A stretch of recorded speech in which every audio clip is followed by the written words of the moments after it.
Last time हम लोगों ने जो टॉपिक पढ़ा था वो था मिनरलोकॉर्टिकॉइड्स।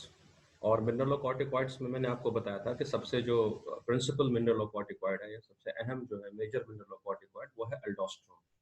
और एल्डोस्टेरोन का मैंने आपको फंक्शन बताया था कि एल्डोस्टेरोन जो है उसका जो मेन फंक्शन है that is reabsorption of sodium from renal tubular cells. और खास तौर से जो प्रिंसिपल सेल्स होती हैं कलेक्टिंग ट्यूब्यूल्स की, वहां से ये सोडियम को रीअब्जॉर्ब कराता है और पोटेशियम को एक्सक्रीट कराता है। ये इसका प्राइमरी फंक्शन है।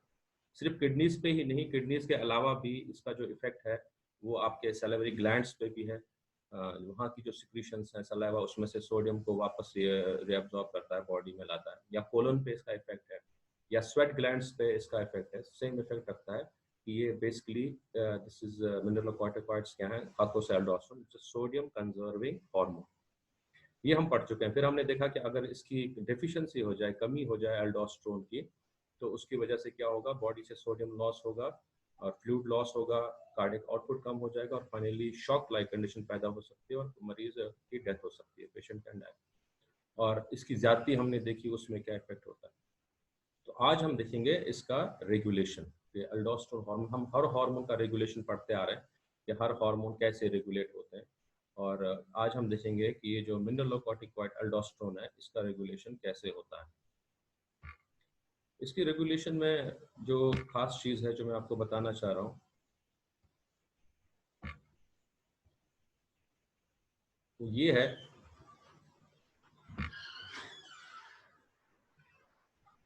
कि हम लोग, जाहिर सी बात है, जब हम एड्रिनल कॉर्टेक्स की बात करते हैं, एड्रिनल कॉर्टिकल हार्मोन्स की बात करते हैं, तो एल्डोस्टेरोन भी एक एड्रिनल कॉर्टिकल हार्मोन।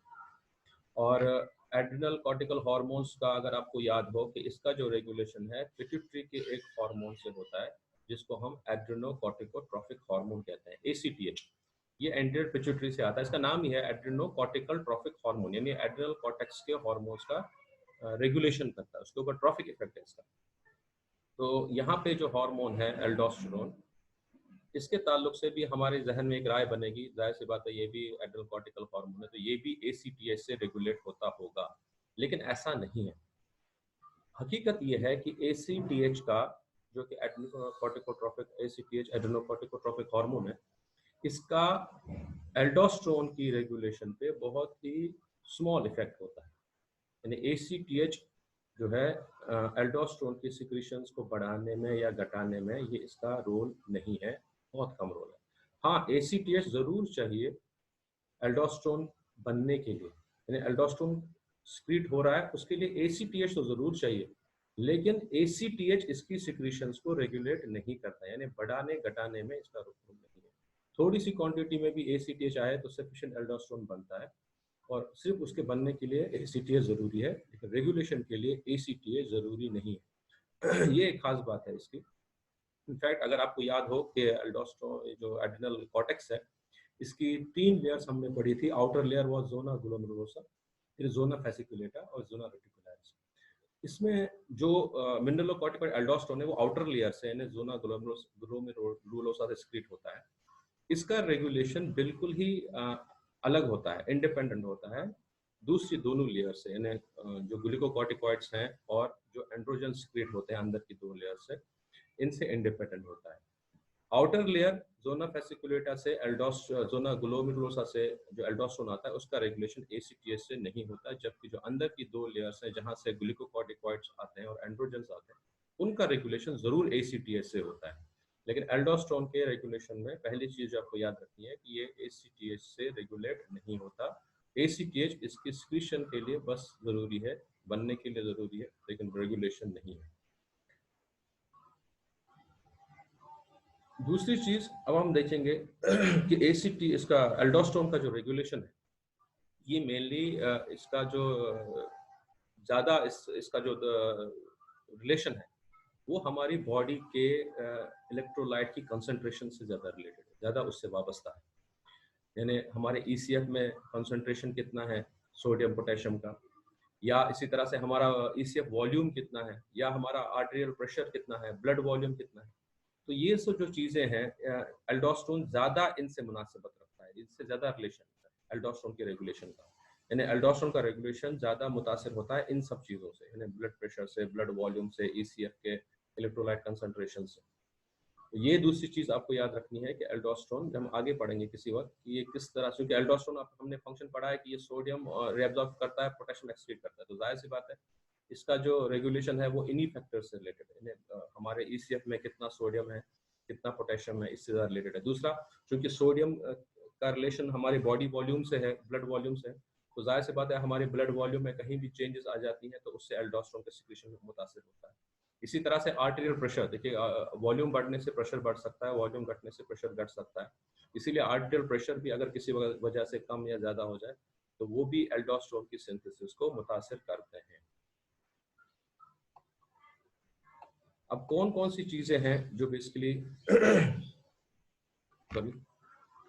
जो एल्डोस्टेरोन की सिक्रीशन को मुतासिर करता है? इसमें सबसे इंपॉर्टेंट जो फैक्टर है which regulates the aldosterone secretion from adrenal cortex is extra cellular fluid potassium concentration. Extra cellular fluid में पोटेशियम की क्या कंसंट्रेशन है ये मुतासिर करता है। अगर एक्स्ट्रा सेलुलर फ्लूइड में पोटेशियम की कंसंट्रेशन ज्यादा हो जाती है तो एल्डोस्टेरोन का सिक्रीशन बहुत ज्यादा बढ़ जाता है ना। अब इससे अगर मान लीजिए पोटेशियम ज्यादा हो गया तो ऑब्वियसली एल्डोस्टेरोन क्या करता है, ये पोटेशियम एक्सक्रीट करता है। तो ये यकीनी है कि जब भी पोटेशियम बढ़ेगा ईसीएफ में तो उसके नतीजे में जोना ग्लोमेरुलोसा से एल्डोस्टेरोन का सिक्रीशन बढ़ जाता है। दूसरा जो बहुत मेजर जो फैक्टर है जो एल्डोस्टेरोन के सिक्रीशन को रेगुलेट करता है वो है एंजियोटेंसिन 2 का कंसंट्रेशन। हमारे एक्स्ट्रा सेलुलर फ्लूइड में एंजियोटेंसिन 2 की कंसंट्रेशन कितनी है? अगर एंजियोटेंसिन 2 की कंसंट्रेशन हमारे ईसीएफ में बढ़ जाती है तो एल्डोस्टेरोन का सिक्रीशन भी बढ़ जाता है।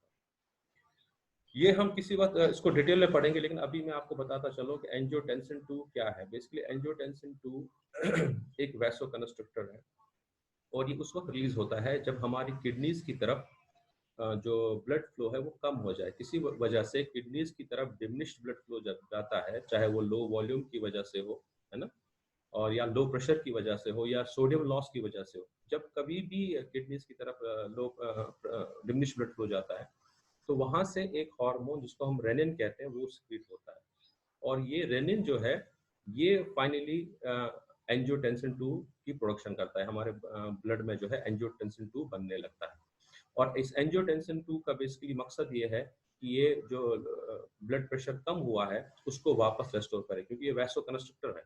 तो एंजियोटेंसिन 2 जब बनता है तो वैसो कंस्ट्रक्शन करता है और ब्लड प्रेशर वापस रिस्टोर होता है। लेकिन एंजियोटेंसिन 2 अगर आप यहाँ देखेंगे ये कनेक्टेड है एल्डोस्टेरोन के साथ, यानी एक तरफ एंजियोटेंसिन 2 बन गया जिसने वैसोकंस्ट्रक्शन किया, दूसरी तरफ क्या है, एंजियोटेंसिन 2 किसका सिक्रीशन करा रहा है, एल्डोस्टेरोन से।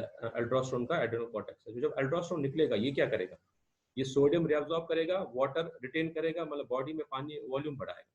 तो जब वॉल्यूम बढ़ेगा तो ये भी प्रेशर मेंटेन करने में कोशिश करेगा, उसमें मदद करेगा। तो ये एंजियोटेंसिन 2 और एल्डोस्टेरोन आपस में कनेक्टेड है। एक सिस्टम है जिसको हम पढ़ेंगे, उसको हम रैस सिस्टम कहते हैं, renin angiotensin aldosterone system, RAAS, renin angiotensin aldosterone system. वो हम इंशाल्लाह किसी उसमें पढ़ेंगे, उसको अलग लेक्चर में हम पढ़ेंगे। तो फिलहाल आप जो ये याद रखेंगे कि जो रेगुलेशन है एल्डोस्टेरोन का, number 1, it is not regulated by ACTH as expected. ACTH इसकी सिर्फ सिक्रीशन के लिए इंपॉर्टेंट है, इसके रेगुलेशन में उसका रोल नहीं है। इसका जो रेगुलेशन है वो रिलेटेड है, अभी जैसे मैंने एग्जांपल दी, ब्लड वॉल्यूम से, ब्लड आर्टेरियल प्रेशर से, हमारे ECF के इलेक्ट्रोलाइट कंसंट्रेशन से।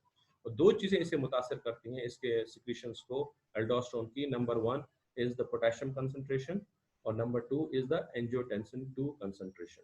अगर पोटेशियम ज्यादा हो जाए तो एल्डोस्टेरोन का सिक्रीशन ज्यादा हो जाता है, और इसी तरह अगर एंजियोटेंसिन 2 बढ़ जाए तब भी एल्डोस्टेरोन का सिक्रीशन ज्यादा हो जाता है। तीसरी जो चीज है वो सोडियम कंसंट्रेशन है, लेकिन इसका बहुत ही माइनर इफेक्ट है एल्डोस्टेरोन की सिक्रीशन पे। हालांकि ये अगर देखा जाए एल्डोस्टेरोन सोडियम का ही मेन इसका इफेक्ट है, सोडियम का ही रेगुलेशन करता है, लेकिन सोडियम कंसंट्रेशन का एल्डोस्टेरोन की सिक्रीशन पे ज्यादा इफेक्ट नहीं है। तो ये था रेगुलेशन मिनरलोकॉर्टिकॉइड, जिसमें जो मेजर मिनरलोकॉर्टिकॉइड हमारा एल्डोस्टेरोन है उसका रेगुलेशन किस तरह से होता है। तो इसमें आपको ये दो चीजें याद रखनी पड़ेंगी कि पोटेशियम कंसंट्रेशन और एंजियोटेंसिन 2। जब ये दो चीजें होंगी, जाहिर सी बात है ये दोनों जो खासतौर से एंजियोटेंसिन 2 जो है ये रिलेटेड है आपके ब्लड वॉल्यूम से और ब्लड प्रेशर से। तो इस तरह से एल्डोस्टेरोन इसका रेगुलेशन इन चीज़ों से वापस है, रिलेटेड है। तो ये इसका रेगुलेशन हो गया। तो ये आपका मिनरलोकॉर्टिकॉइड्स था। अब जो हम नेक्स्ट टॉपिक लेंगे, नेक्स्ट हार्मोन्स लेंगे, वो है ग्लूकोकॉर्टिकॉइड्स। और ग्लूकोकॉर्टिकॉइड्स में मैंने आपको बताया था कि प्रिंसिपल जो ग्लूकोकॉर्टिकॉइड है that is cortisol. Cortisol hormone अहम सबसे इंपॉर्टेंट ग्लूकोकॉर्टिकॉइड, यानी सबसे ज़्यादा जो एक्टिविटी हमारी बॉडी में ग्लूकोकॉर्टिकॉइड्स हम पढ़ेंगे क्या इफेक्ट है, वो कॉर्टिसोल से आती है। लेकिन जब हमने मिनरलोकॉर्टिकॉइड पढ़ा था तो मैंने आपको बताया था कि cortisol no doubt it's the principal glucocorticoid, लेकिन उसकी थोड़ी बहुत मिनरलोकॉर्टिकॉइड एक्टिविटी भी होती है। किसकी? कॉर्टिसोल की। है क्या वो? ग्लूकोकॉर्टिकॉइड, लेकिन उसकी थोड़ी बहुत मिनरलोकॉर्टिकॉइड एक्टिविटी होती है। तो इससे पहले कि हम कॉर्टिसोल को पढ़ें, ग्लूकोकॉर्टिकॉइड एक्टिविटी पढ़ें, एक नज़र हम देखते हैं कि कॉर्टिसोल की मिनरलोकॉर्टिकॉइड एक्टिविटी कितनी है। तो उस पर थोड़ी सी, चूंकि हम मिनरलोकॉर्टिकॉइड्स पढ़ ही रहे हैं तो इसमें हम, हालांकि हमने मेजर मिनरलोकॉर्टिकॉइड पढ़ लिया जो कि एल्डोस्टेरोन है, लेकिन चूंकि कॉर्टिसोल भी जो कि ग्लूकोकॉर्टिकॉइड है थोड़ी बहुत मिनरलोकॉर्टिकॉइड एक्टिविटी रखता है, तो हम उसको भी देख लें। तो मिनरलोकॉर्टिकॉइड एक्टिविटी ऑफ कॉर्टिसोल, ये मेजर ग्लूकोकॉर्टिकॉइड है हमने बताया, लेकिन but also has mineralocorticoid activity, इसकी मिनरलोकॉर्टिकॉइड एक्टिविटी। अब देखिए अब जाहिर सी बात है सबसे इंपॉर्टेंट मिनरलोकॉर्टिकॉइड कौन सा है? एल्डोस्टेरोन। लेकिन थोड़ी बहुत मिनरलोकॉर्टिकॉइड एक्टिविटी किसकी भी? कॉर्टिसोल की भी। तो अगर दोनों में फर्क देखा जाए तो जाहिर सी बात है जो एल्डोस्टेरोन है उसकी मिनरलोकॉर्टिकॉइड एक्टिविटी बहुत ज्यादा है, क्योंकि वो प्रिंसिपल मिनरलोकॉर्टिकॉइड, और करीब 3000 गुना ज्यादा है कॉर्टिसोल से। इसका मतलब कॉर्टिसोल की जो मिनरलोकॉर्टिकॉइड एक्टिविटी है, क्योंकि जाहिर सी बात है ग्लूकोकॉर्टिकॉइड है, इसका तो मिनरलोकॉर्टिकॉइड का काम ही नहीं बेचारे का, लेकिन चूंकि इसके दोनों स्टेरॉइड्स हैं, थोड़ा सा स्ट्रक्चर मिलता जुलता है, तो थोड़ी सी ये मिनरलोकॉर्टिकॉइड एक्टिविटी भी रखता है। तो इसकी जो मिनरलोकॉर्टिकॉइड एक्टिविटी है वो एल्डोस्टेरोन के मुकाबले में 3000 गुना कम है। लेकिन कॉर्टिसोल का जो सिक्रीशन है वो एल्डोस्टेरोन के मुकाबले में 2000 गुना ज्यादा है। मिनरलोकॉर्टिकॉइड एक्टिविटी तो कॉर्टिसोल की कम है, ठीक, ये तो हमें समझ में आ गया, लेकिन जो इसका कंसंट्रेशन है वो 2000 गुना ज्यादा है। तो अगर ऐसा रहता तो इसका मतलब कॉर्टिसोल भी अपना एक सिग्निफिकेंट मिनरलोकॉर्टिकॉइड एक्टिविटी रखता है या रखता होगा। क्यों? नो डाउट मिनरलोकॉर्टिकॉइड एक्टिविटी कम है कॉर्टिसोल की, लेकिन चूंकि ये एल्डोस्टेरोन के मुकाबले में बहुत ज्यादा सिक्रीट होता है, तो जाहिर सी बात है इसका एक सिग्निफिकेंट इफेक्ट मिनरलोकॉर्टिकॉइड एक्टिविटी पे हो सकता है। ठीक है, लेकिन और अच्छा, दूसरी तीसरी चीज कि कॉर्टिसोल की एफिनिटी भी होती है एल्डोस्टेरोन रिसेप्टर्स पे। जाहिर सी बात है कोई हार्मोन कैसे काम करता है, एक हार्मोन जब कहीं से कोई सा भी हार्मोन हो, वो जब काम करता है किसी टिश्यू पे, किसी सेल पे, तो वहां पे उस सेल पे, उस टिश्यू पे उसके रिसेप्टर्स होते हैं। तो एल्डोस्टेरोन के रिसेप्टर्स कहाँ पे हैं? Principal cells of collecting tubules पे, ठीक है। तो और डीसीटी पे भी थोड़े बहुत रिसेप्टर्स हैं। तो इन रिसेप्टर्स पे कॉर्टिसोल भी बाइंड हो जाता है। तो एक तरफ से तो इसकी कंसंट्रेशन बहुत ज्यादा है, और रिसेप्टर्स के साथ भी, एल्डोस्टेरोन रिसेप्टर्स के साथ भी इसकी एफिनिटी है, तो जाहिर सी बात है एक ये बहुत सिग्निफिकेंट मिनरलोकॉर्टिकॉइड एक्टिविटी एक्सर्ट कर सकता है। लेकिन जो रिनल एपिथेलियल सेल्स होती हैं उनमें एक एंजाइम होता है जिसका नाम है 11 बीटा हाइड्रोक्सिस्टेरॉयड डिहाइड्रोजिनेज टाइप 2 एंजाइम होता है। और ये कहाँ होता है? किडनी ट्यूब्यूल्स में, उसके एपिथेलियल सेल्स में। इस एंजाइम का नाम है 11 बीटा हाइड्रोक्सिस्टेरॉयड डिहाइड्रोजिनेज टाइप 2। ये एंजाइम क्या करता है? जब कॉर्टिसोल आता है, जाहिर सी बात है कॉर्टिसोल की एफिनिटी अच्छी खासी है एल्डोस्टेरोन रिसेप्टर्स पे, ये कॉर्टिसोल को कन्वर्ट करता है कॉर्टिसोन में। कॉर्टिसोल को ये एंजाइम किस में कन्वर्ट करता है? कॉर्टिसोन में। और कॉर्टिसोन की जो एफिनिटी है वो एल्डोस्टेरोन रिसेप्टर्स की तरफ नहीं होती ज्यादा, इन्हें वो उससे ज्यादा अच्छे से बाइंड नहीं करते। तो नतीजा क्या होता है यहाँ पे कि इस एंजाइम की वजह से कॉर्टिसोल, जो कि हालांकि कम मिनरलोकॉर्टिकॉइड एक्टिविटी रखता है, लेकिन चूंकि कंसंट्रेशन में ज्यादा सिक्रीट हो रहा है, वो अगर कॉर्टिसोल की शक्ल में ही रहता तो क्या होता नतीजा? उसकी अच्छी खासी मिनरलोकॉर्टिकॉइड एक्टिविटी आती है। लेकिन रिनल एपिथेलियल सेल्स में इस एंजाइम की मौजूदगी की वजह से वो कॉर्टिसोन में कन्वर्ट होता है, और कॉर्टिसोन की एफिनिटी रिसेप्टर्स के लिए नहीं होती। इसकी वजह से कॉर्टिसोल की मिनरलोकॉर्टिकॉइड एक्टिविटी पे ब्रेक्स लग जाता है, यानी उसकी मिनरलोकॉर्टिकॉइड एक्टिविटी कम हो जाती है। ठीक है, इसी वजह से हम ये कहते हैं कि एल्डोस्टेरोन प्रिंसिपल मिनरलोकॉर्टिकॉइड, वो मेन मिनरलोकॉर्टिकॉइड है। हालांकि कॉर्टिसोल ज्यादा स्प्लिट होने के बावजूद भी उतनी मिनरलोकॉर्टिकॉइड एक्टिविटी जाहिर नहीं कर पाता, क्योंकि ये एंजाइम रिनल एपिथेलियल सेल्स में मौजूद है। तो ये एक हमारी बॉडी की एक फिजियोलॉजी इस तरह से बनी है। लेकिन इसकी हम अब थोड़ा सा अप्लाइड पार्ट पढ़ें, कभी कभी कुछ पैथोलॉजिकल कंडीशंस हो जाती है। मान मिसाल के तौर पर मैंने आपको ये बताया, ये एंजाइम जो है ये क्या करता है, कॉर्टिसोल को कॉर्टिसोन में कन्वर्ट करता है, और कॉर्टिसोन एफिनिटी नहीं रखता एल्डोस्टेरोन रिसेप्टर्स के लिए। मान लीजिए किसी को जेनेटिक डिफिशिएंसी है, मौरूसी तौर पर उसे जो है एक बीमारी है जिसकी वजह से ये एंजाइम डिफेक्ट हुआ, नहीं बना ये एंजाइम। तो ऐसे शख्स के अंदर क्या होगा, ऐसे शख्स के अंदर जाहिर सी बात है कॉर्टिसोल जो है कॉर्टिसोन में कन्वर्ट नहीं होगा, और कॉर्टिसोल इजीली बाइंड कर जाएगा एल्डोस्टेरोन रिसेप्टर से और अपनी मिनरलोकॉर्टिकॉइड एक्टिविटी जाहिर करेगा। तो इस पेशेंट के अंदर क्या होगा, जिसके अंदर जेनेटिक डिफिशिएंसी है इस एंजाइम के, उसके अंदर मिनरलोकॉर्टिकॉइड एक्टिविटी ज्यादा हो जाएगी। मान लीजिए किसी के अंदर एल्डोस्टेरोन ज्यादा होगा तो क्या बताया था मैंने, एल्डोस्टेरोन ज्यादा होने के साथ सोडियम रिटेन होगा, फिर फ्लूइड रिटेन होगा, है ना, उसका प्रेशर बढ़ेगा, फिर किडनी प्रेशर डायलिसिस करेंगे तो हाइपरटेंशन रहेगा। तो सेम कंडीशन इस मरीज में भी होगी, इस एंजाइम की डिफिशिएंसी की वजह से उसको मिनरलोकॉर्टिकॉइड एक्सेस की अलामात उसके अंदर पाई जाती है, और उस कंडीशन को हम कहते हैं apparent mineralocorticoid excess syndrome, AME syndrome कहते हैं उसको, या एएमई कहते हैं। एएमई का मतलब अपेरेंट, अपेरेंट में जाहिरी तौर पर उसके अंदर क्या दिख रही है, मिनरलोकॉर्टिकॉइड की एक्सेस। लेकिन अगर आप इस मरीज का एल्डोस्टेरोन देखेंगे, एल्डोस्टेरोन नॉर्मल होगा लेकिन मिनरलोकॉर्टिकॉइड एक्टिविटी ज्यादा होगी। वो क्यों होगी, कॉर्टिसोल की वजह से। आम टाइम पे क्यों नहीं होती, क्योंकि आम हालत में कॉर्टिसोन कन्वर्ट हो जाता है कॉर्टिसोन में एंजाइम 11 बीटा हाइड्रोक्सीस्टेरॉइड डिहाइड्रोजनेज टाइप 2 की वजह से। और जिन लोगों में इस एंजाइम की कमी होती है जेनेटिक तौर पर, उसमें जाहिर सी बात है कॉर्टिसोल अपना एक सिग्निफिकेंट मिनरलोकॉर्टिकॉइड एक्टिविटी शो करेगा, और उसमें मिनरलोकॉर्टिकॉइड एक्टिविटी एक्सेस हो जाएगी, यानी वो बहुत ज्यादा सोडियम रिटेन करेगा वो पेशेंट। ठीक। अच्छा, एक चूंकि हम लोग यूनानी प्रैक्टिशनर्स हैं, एक हम दवा इस्तेमाल करते हैं बहुत ज्यादा जिसको हम मुलेठी कहते हैं, सब लोगों ने पढ़ा होगा, मुलेठी है जिसको हम लिकराइस कहते हैं। लिकराइस या इसका जो बॉटनिकल नेम है ग्लाइसोराइजा ग्लैब्रा, ग्लाइसोराइजा ग्लैब्रा, ये मुलेठी है। इसके ज्यादा इस्तेमाल करने से भी ये एएमई लाइक कंडीशन पैदा हो जाती है, यानी एपेरेंट मिनरलोकॉर्टिकॉइड एक्सेस सिंड्रोम। किसकी वजह से, मुलेठी की वजह से, ग्लाइसोराइजा ग्लैब्रा की वजह से, जिसको लिकोराइस कहते हैं। इसका अगर ज्यादा कंजम्पशन कोई कर ले, ज्यादा कंजम्पशन, तो ये क्या करता है, इसके अंदर एक एसिड होता है जिसको हम ग्लाइसरेनेटिक एसिड कहते हैं, क्योंकि ग्लाइसोराइजा ग्लैब्रा, तो ग्लाइसरेनेटिक एसिड इसमें एक मौजूद होता है। वो एसिड क्या करता है, वो इस एंजाइम को, जो मैंने अभी बताया आपको 11 बीटा हाइड्रोक्सीस्टेरॉइड हाइड्रोजनेज टाइप 2, इसको इनहिबिट करता है। ये एसिड क्या करता है, इस एंजाइम को इनहिबिट करता है। जब इसको इनहिबिट करेगा तो जाहिर सी बात है फिर वही कंडीशन पैदा हो जाएगी कि कॉर्टिसोल का जो इफेक्ट है मिनरलोकॉर्टिकॉइड एक्टिविटी वो ज्यादा हो जाएगी। तो एज ए यूनानी फिजिशियन आपको ये एक अच्छे है कि यहाँ पे फार्माकोलॉजी पता चली ग्लाइसोराइजा ग्लैब्रा की। जब भी आप मुलेठी पढ़ेंगे, उसके दवाओं के इफेक्ट पढ़ेंगे, तो आपको ये भी याद रखना है कि अगर हमने इस हर्ब का, इस जड़ी बूटी का ज्यादा इस्तेमाल किया, किसी को ज्यादा क्वांटिटी में दे दिया, तो उसमें क्या होगा, उसमें mineralocorticoid excess, apparent mineralocorticoid excess syndrome develop हो सकता है। और इसमें चूंकि एक्सेस मिनरलोकॉर्टिक एक्टिविटी में क्या होगा, पेशेंट का ब्लड प्रेशर बढ़ेगा।